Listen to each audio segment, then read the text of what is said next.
Students welcome to my YouTube channel बच्चा वाला maths. आज हम करेंगे class 9 general mathematics 4.3 question number 6। As you can see the question on a display, if the work done by a body on application of a constant force is directly proportional to the distance traveled, so you need to express। इसमें constant force 5 दिया हुआ है, ठीक है।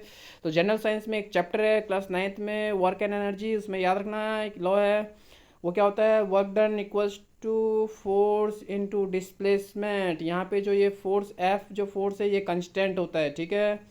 ये constant होता है, ठीक है।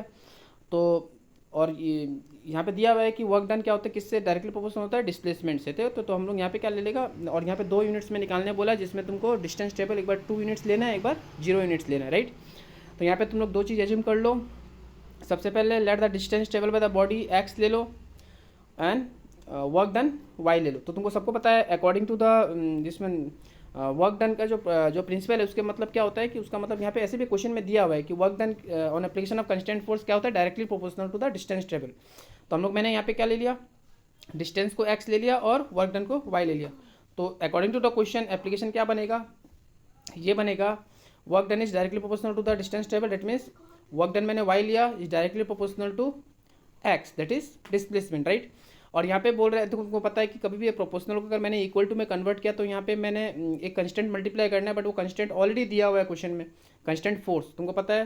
तो यहाँ पे y इक्वल्स टू, जब मैंने प्रोपोर्शनल को इक्वल बनाया तो y इक्वल्स टू क्या हो जाएगा, कंस्टेंट फोर्स एफ 5x हो जाएगा, ठीक है। यहाँ पे लिख देना where f is the constant equals to 5 units, ये गिवन है, यहाँ पे ब्रैकेट में लिख देना गिवन, राइट। यहाँ पे लिख देना गिवन की कंस्टेंट फोर्स एफ गिवन दिया हुआ है 5 यूनिट्स, राइट। फिर ये इक्वेशन मिल गया हमको। अब इक्वेशन का 2 सोल्यूशन निकालो, और 2 या 3 सोल्यूशन मिनिमम निकालना चाहिए, बट यहाँ पे सिर्फ 2 निकालने से हो जाएगा, बिकॉज ऑलरेडी यहाँ पे 2 क्वेश्चन मेंशन है कि क्या लेना है तुमको डिस्टेंस टेबल। तो यहाँ पे डिस्टेंस टेबल 2 यूनिट्स और 0 यूनिट्स लेना है। तो ये पर्टिकुलर इक्वेशन में जो डिस्टेंस है वो वैल्यू एक्स है, तो यहाँ पे according to the statement X equals to 2 ले लो according to the question number 1 में। अगर तुमने यहाँ पे वाई इक्वल्स टू एक्स की जगह अगर 2 डाला तो 5x की जगह 2 डालो तो कितना हो जाएगा, 10 यूनिट्स, ये हो जाएगा work done, right. Second question में तुमको बोला है वाई एक्स की जगह 0 लेना है, ठीक है, डिस्प्लेस की जगह। तो y इक्वल्स टू अगर तुमने 5x की जगह अगर 0 डाला तो 5 इंटू क्या हो जाएगा 0, डेट इज 5 0 जा 0, तो 0 यूनिट्स 0। यानी कि ये स्टेटमेंट ऐसा बन गया। ये सोल्यूशन 2 सोल्यूशन मैंने निकाला, जिसमें x का वैल्यू ऑलरेडी दिया हुआ था और मैंने y निकाला यहाँ पे। तो x क्या क्या दिया हुआ था, 2 एंड 0 दिया था। मैंने जब 2 पुट किया तो ये y 0 आया, सॉरी 10 आया, सॉरी मैंने मिस्टेक कर दिया, यहाँ पे 0 होगा। तो मैंने जब 2 डाला तो y वर्क डन 10 आया, और मैंने जब 0 डाला तो वर्क डन भी 0 आया। इसको तुम ग्राफ में प्लॉट करते हुए पर्टिकुलर को 2 10 and 0 0, then what you will get, you just see. तो ग्राफ में प्लॉट करो, मैंने ऑलरेडी निकाल लिया कि वर्क डन क्या होगा, बट यहाँ पे मैंने अगर प्लॉट किया दोनों पॉइंट को तो 0 0 डेट मीन्स यहाँ पे ओरिजिन एंड 2 10 यानी कि ये वाला पॉइंट, ठीक है।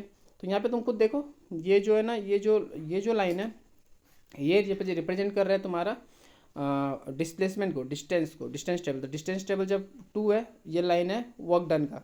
तो वर्क डन कितना है, देखो इससे स्ट्रेट फॉरवर्ड जाओ, 10 पे आ रहा है, यानी कि 10 ये ग्राफ में रिप्रेजेंट हो गया। और जब 0 है तो ये यहीं पे इंटरसेक्ट हो रहा है, तो ये इसका 0 यूनिट्स होगा, ओके। इसका स्केल लिख देना सिर्फ 1 centimetre 1 unit, okay. Thank you, hope you understood.